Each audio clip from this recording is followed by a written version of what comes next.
আসসালামু আলাইকুম। এটা একটা বিদেশি আম সায়ন।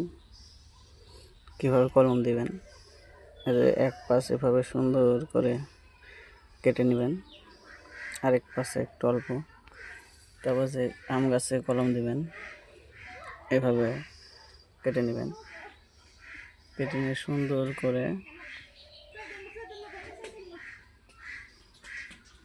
এভাবে সুন্দর করে বসিয়ে মিলিয়ে দিবেন। এভাবে সুন্দর করে মিলিয়ে দিন যে কোনো এক পাশে। দুই পাশে যদি না মিলে, যে পাশে ফাঁকা আছে কিন্তু এই পাশে মিলিয়ে দিয়েছে, এক পাশে মিলিয়ে দিয়ে সুন্দর করে টেপ দিয়ে গ্রাফটিং টেপ দিয়ে পেঁচিয়ে দেবেন, ইনশাল্লাহ হয়ে যাবে। এইভাবে সুন্দরভাবে পেঁচিয়ে দিবেন। তার সাথে একটু, যেহেতু মাথায় একটু ছত্রাকনাশক দিয়ে দেবো মাথার মধ্যে,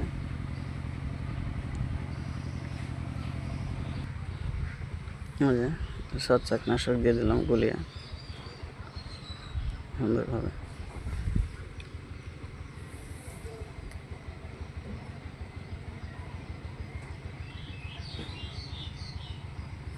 কোনো ছত্রাক আক্রমণ না করে।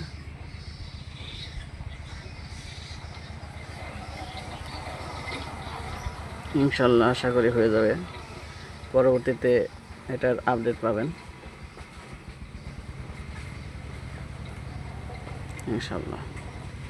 এখন একটা পলি দিয়ে, রোবো কিংবা কোনো পলি দিয়ে সুন্দর করে ঢেকে দেবেন। ঢেকে দিয়ে সুন্দর করে বেঁধে দেবেন, ইনশাল্লাহ আপডেট পাবেন। আরও কলম করেছিলাম, হয়ে গেছে। এই যেটা কলম করেছিলাম, এই যে হয়ে গেছে। এটারও প্যাকেটটা খুলে দেব, দেখতে পাচ্ছেন।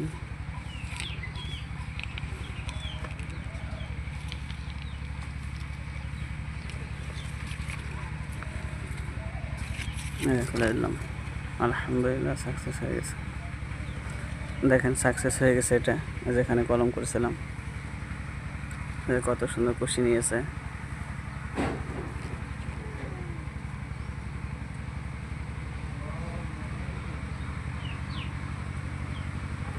এখন আম গাছের কলমের সিজন। যারা যারা কলম করতে চান উন্নত জাতের, তারা কলম করতে পারেন।